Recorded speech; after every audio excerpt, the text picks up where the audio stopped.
Good morning students. हम पिछली कक्षा में हमारा टॉपिक चल रहा था द्वितीय विश्व युद्धोत्तर अंतर्राष्ट्रीय प्रवृत्तियां, और इसमें हम इसके 5 पॉइंट पढ़ चुके थे कि किस प्रकार से दूसरे महायुद्ध के बाद में अंतर्राष्ट्रीय स्तर पर क्या नवीन प्रवृत्तियां शुरू हुई। तो अब हम अगला टॉपिक है हमारा शीत युद्ध। तो देखिए अगला टॉपिक है शीत युद्ध।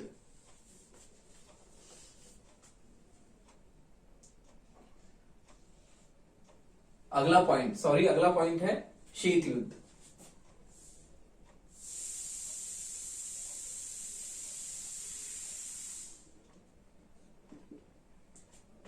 तो देखिए द्वितीय महायुद्ध की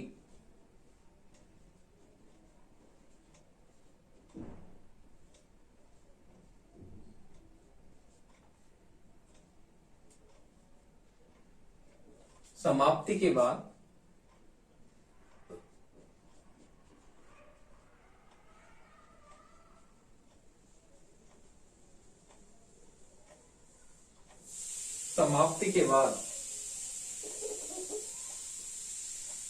दो विरोधी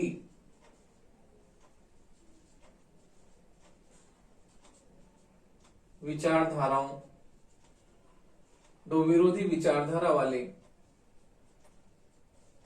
देशों अमेरिका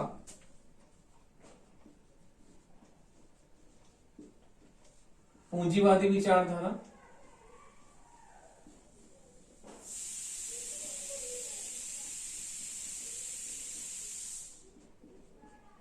और सोवियत संघ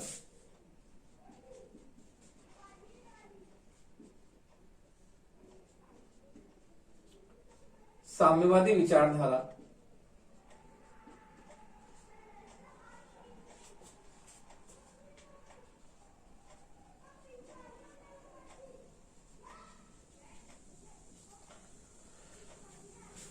सोवियत संघ में एक नई प्रकार का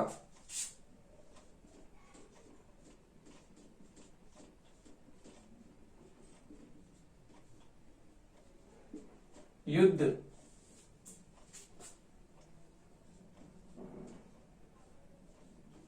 आरंभ हुआ, जिसे हम शीत युद्ध कहते हैं।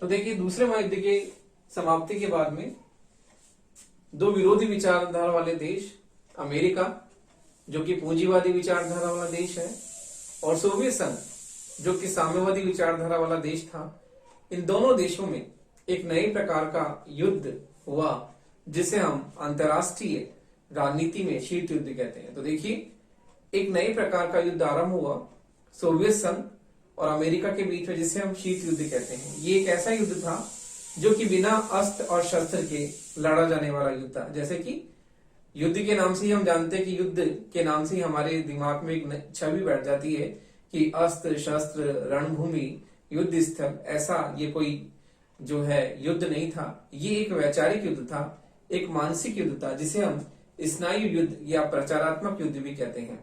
तो ये एक प्रकार का प्रचारात्मक स्नायु युद्ध और वैचारिक युद्ध था, जो दो परस्पर विरोधी विचारधाराओं के मध्य था। क्योंकि अमेरिका, जो कि पूंजीवादी विचारधारा वाला देश है, और सोवियत संघ, जो साम्यवादी विचारधारा वाला देश था, इन दोनों के बीच में एक जो है वैचारिक युद्ध ये था, विचारधाराओं वाला युद्ध था, जिसे हम शीत युद्ध कहते हैं।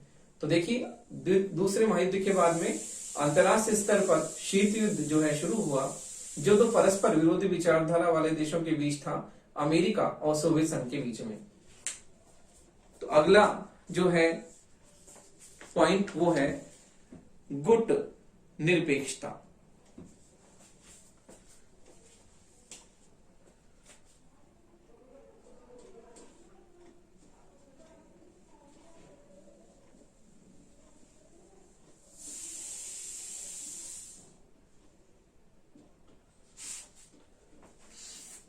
देखिए दूसरे महायुद्ध के बाद में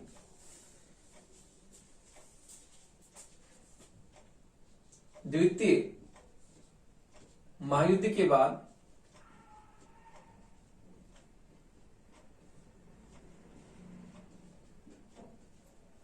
अंतर्राष्ट्रीय स्तर पर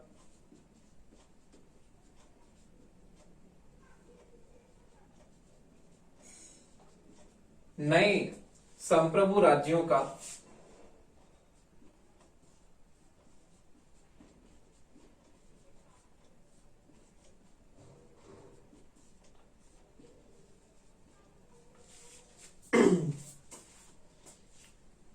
जन्म हुआ,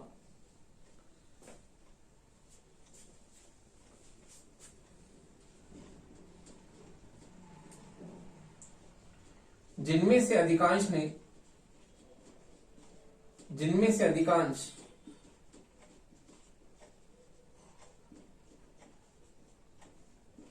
स्वयं को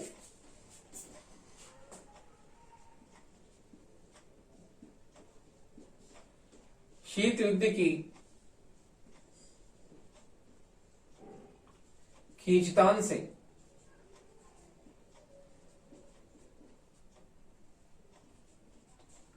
निरपेक्ष अथवा अलग रखा।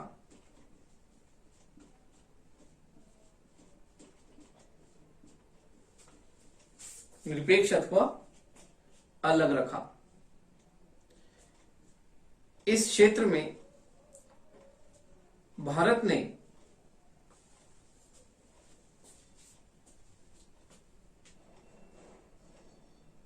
इस दिशा में भारत ने एक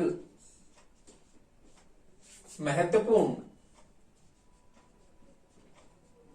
कदम उठाया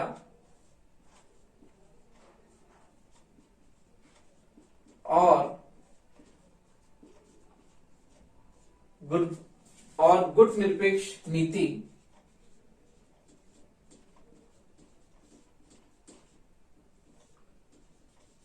नीति को अपनाया।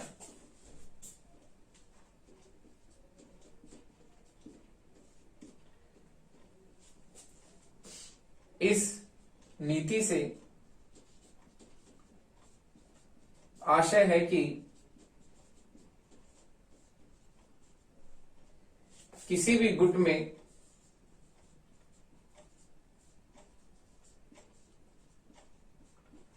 शामिल न होकर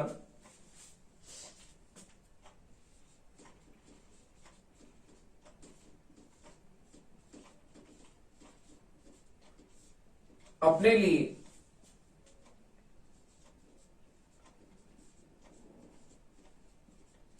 एक स्वतंत्र रीति नीति को अपनाना।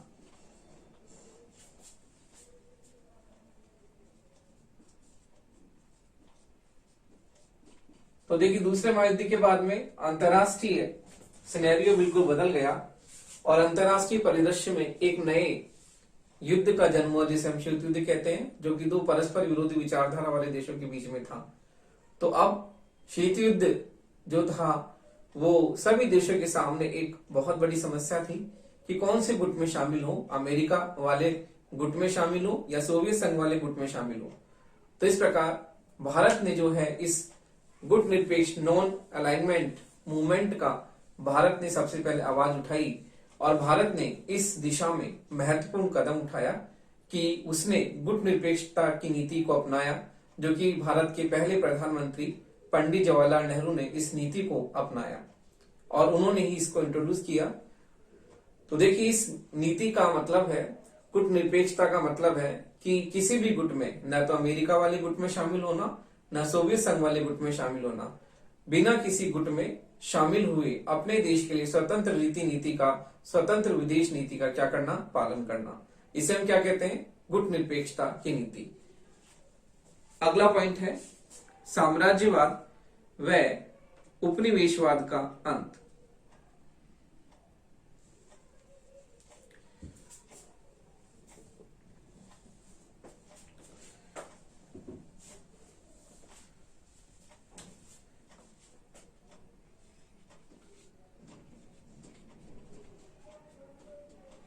साम्राज्यवाद व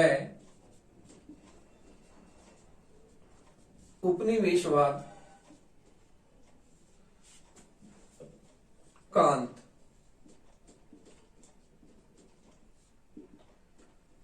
तो देखिए, इस नए युद्ध के कारण साम्राज्यवाद व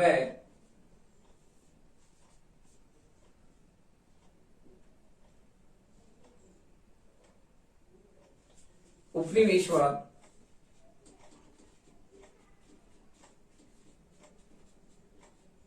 दोनों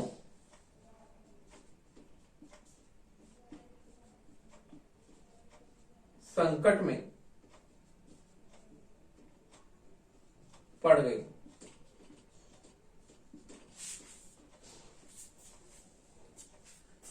दोनों संकट में पड़ गए और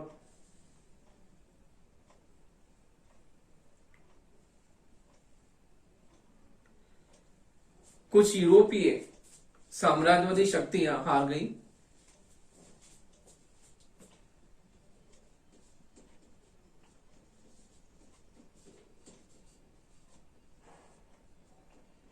साम्राज्यवादी शक्तियां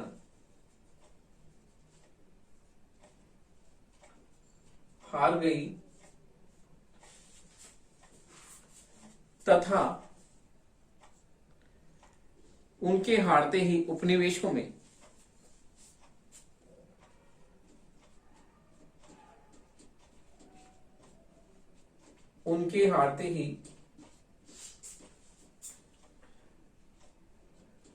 उपनिवेशों में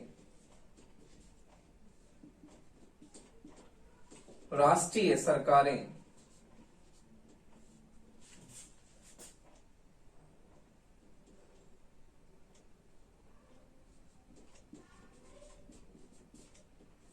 स्थापित होने लगी।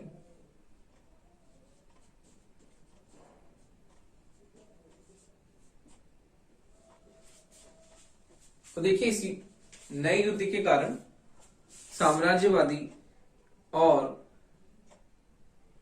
उपनिवेशवाद दोनों जो है संकट में पड़ गए और इस प्रकार हम देखते हैं कि किस प्रकार जो है यूरोपीय शक्तियां धीरे धीरे उनका प्रभाव कम होने लगा और अब नए राष्ट्रीय राज्यों का उदय होने लगा और देशों में राष्ट्रीय सरकारें स्थापित होने लगी। तो इस प्रकार हम देखते हैं कि किस प्रकार जो है उपनिवेश स्वतंत्र होने लगे और उनमें नई राष्ट्रीय सरकारों की स्थापना होने लगी।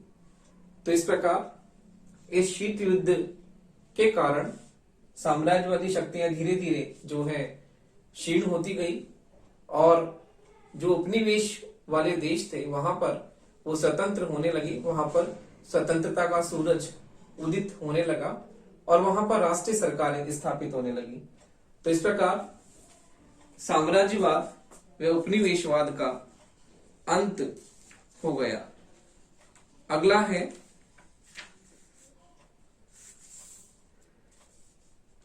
महाशक्तियों की संख्या में कमी।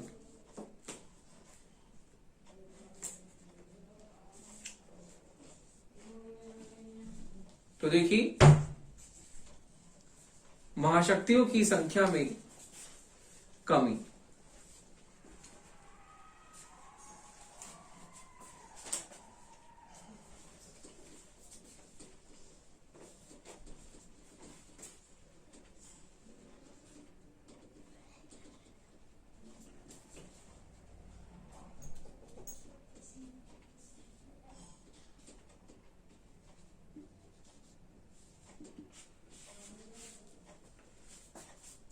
तो देखिए, जिस प्रकार से हम देखते हैं कि 17वीं और 18वीं शताब्दी में यूरोप में अनेक छोटे बड़े राज्य थे, लेकिन हम देखते हैं कि किस प्रकार जो है ये महाशक्तियां बहुत ही जो है धीरे धीरे कम होती गई, और जहां पर हम देखते हैं कि पूरे यूरोप में इतने सारे देश जो सर्वशक्तिमान थे वो धीरे धीरे कम होने लगे। और बाद में जैसे ही 17वीं 18वीं शताब्दी के बाद में आगे हम देखते हैं कि आगे जो है केवल 5 महाशक्तियां जो है वो हमारे सामने रह गई, Britain, France, Italy, Germany, Soviet संघ। लेकिन दूसरे महायुद्ध के बाद में ये महाशक्तियां भी जो है बिल्कुल इनकी संख्या भी कम होती गई।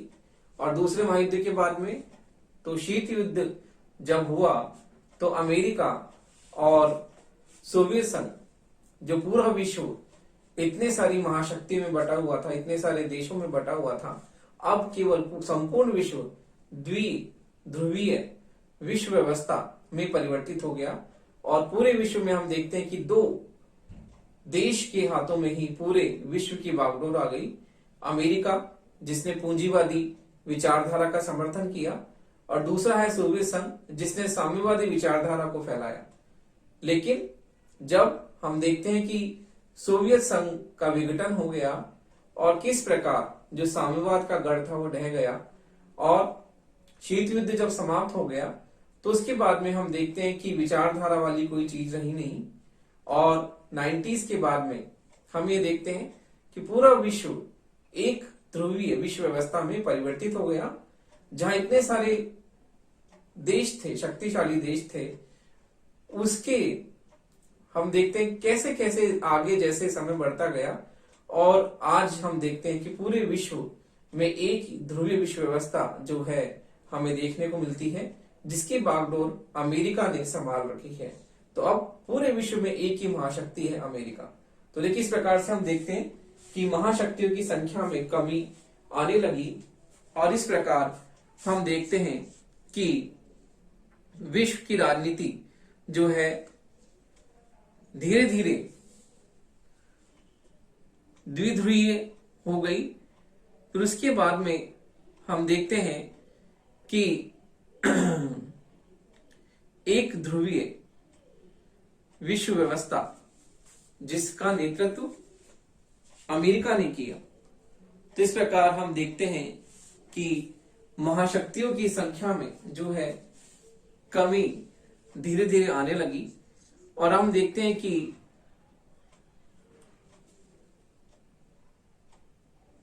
अब वर्तमान में जहां देखिए दूसरे महायुद्ध के बाद में, द्वितीय महायुद्ध के बाद में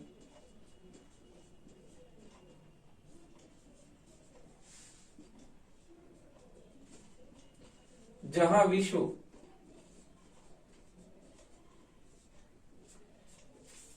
द्विध्रुवीय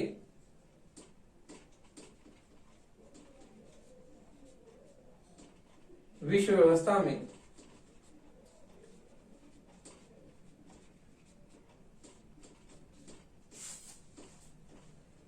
परिवर्तित हो गया था, वहीं शीत युद्ध की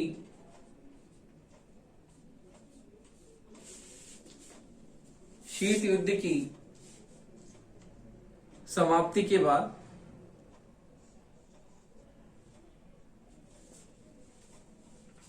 शीत युद्ध की समाप्ति के बाद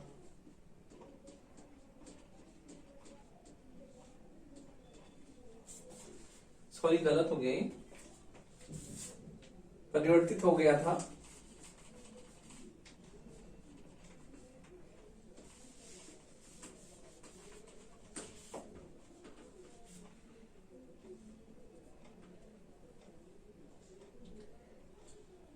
एक ध्रुव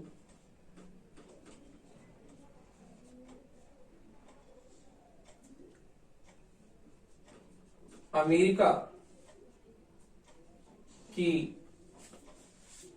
पूंजीवादी विचारधारा थी,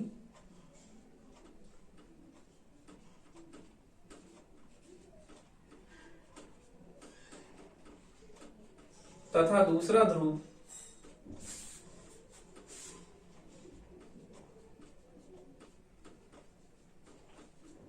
सोवियत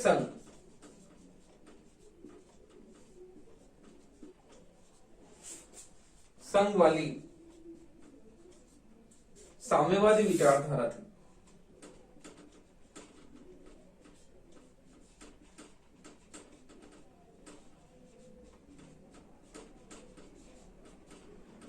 तो देखिए इस प्रकार से विश्व दो ध्रुवों में बंट गया था और किस प्रकार जो है एक ध्रुव का नेतृत्व अमेरिका ने किया और दूसरे ध्रुव का नेतृत्व सोवियत संघ ने किया। अगला पॉइंट है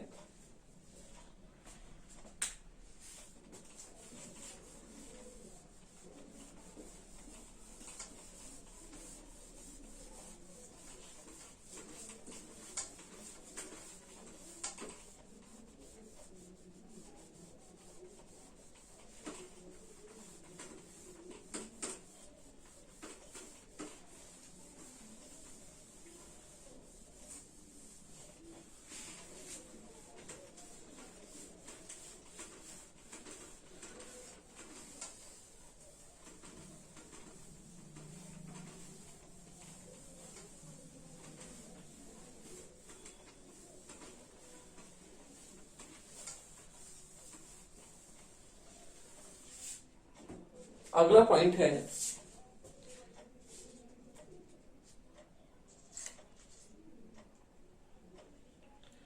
द्वि ध्रुवीयता से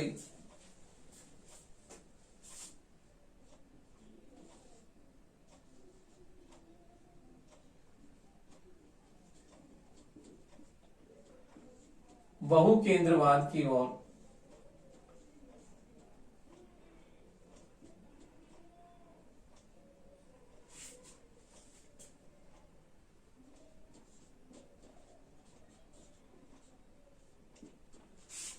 तो देखिए ध्रुवीयता से बहु केंद्रवाद की ओर।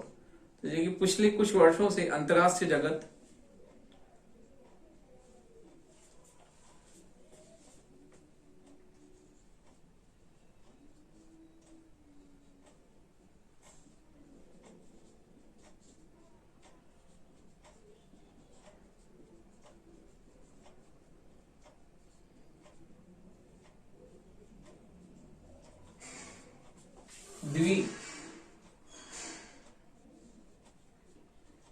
ध्रुवीयता से शनि शनि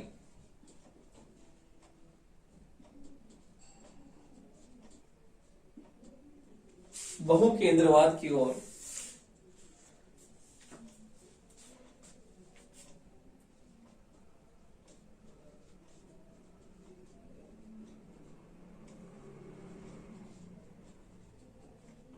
अग्रसर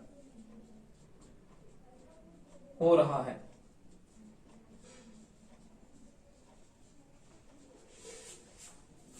केंद्रवाद की ओर अग्रसर हो रहा है। तो देखिए किस प्रकार हम देखते हैं कि विश्व 1964 में अणुबम बना और 1967 में हाइड्रोबम का निर्माण हुआ। तो किस प्रकार सोवियत संघ और अमेरिका एक दूसरे के प्रतिद्वंदी बन गए। तो हम देखते हैं कि बहु केंद्रवाद की ओर यह अग्रसर होने लगा। लेकिन अब जो है अब वर्तमान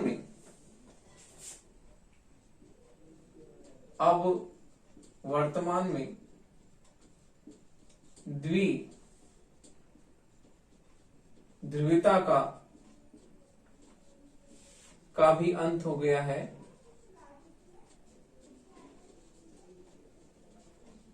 अब एक ध्रुवीय विश्व व्यवस्था है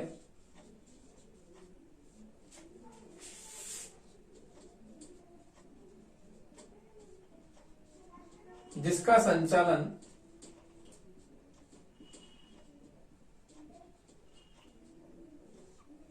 अमेरिका जैसी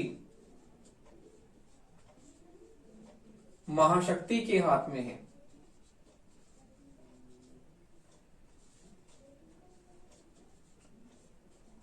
महाशक्ति के हाथ में है। इस प्रकार हम देखते हैं कि द्विध्रुवीय विश्व व्यवस्था के स्थान पर अब एक ध्रुवीय विश्व व्यवस्था का जो है आगमन हो गया है।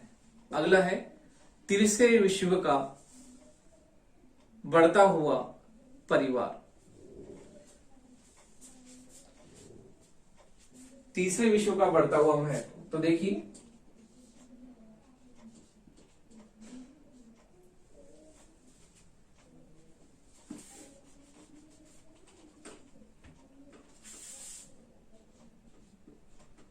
तीसरे विश्व का बढ़ता हुआ महत्व।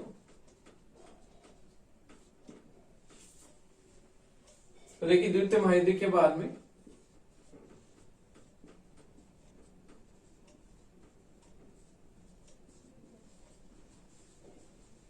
एशिया, अफ्रीका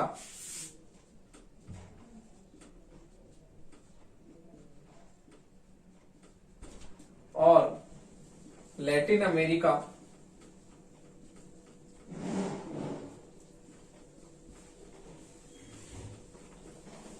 के 9 स्वतंत्र देशों की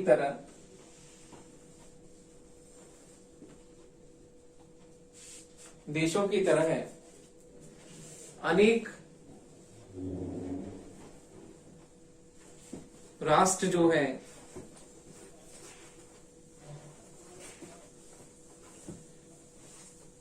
नौ स्वतंत्र देशों की तरह जो है अन्य राष्ट्र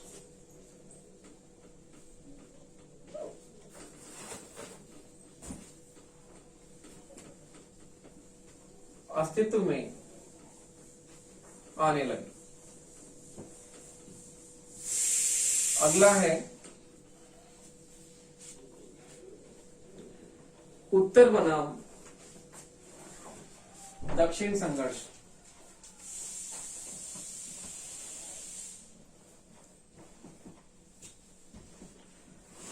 उत्तर बनाम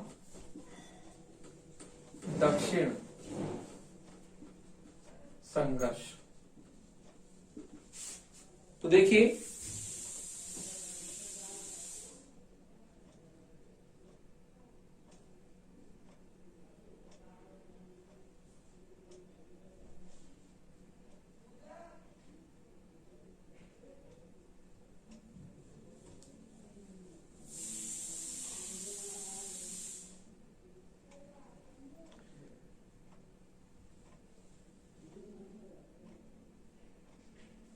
उत्तर के देश जो हैं किस प्रकार समर्थ हैं औद्योगिक दृष्टि से और दक्षिण के देश किस प्रकार पिछड़े हुए हैं।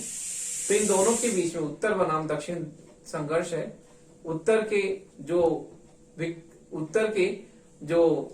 पिछड़े हुए विकसित समुन्नत देश हैं और जो दक्षिण के किस प्रकार अविकसित और जो पिछड़े देश हैं उनके बीच में संघर्ष है।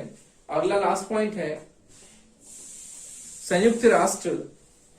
अगला है संयुक्त राष्ट्र बढ़ता हुआ परिवार।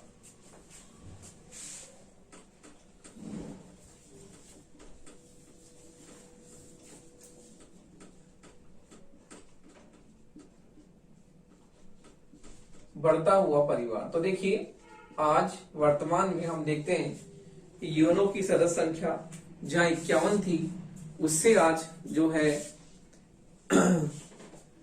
तिगुनी के बराबर हो गई है। और आज जो है यूएनओ एक ऐसा मंच है, अंतरराष्ट्रीय मंच है जिसके सभी जो है देश सदस्य होना चाहते हैं। तो इस प्रकार हम देखते हैं कि द्वितीय विश्वोत्तर अंतरराष्ट्रीय राजनीति में अनेक नवीन प्रवृत्तियों का विकास हुआ और ये प्रवृत्तियां जो है अंतरराष्ट्रीय राजनीति में बहुत ही महत्वपूर्ण स्थान रखती हैं।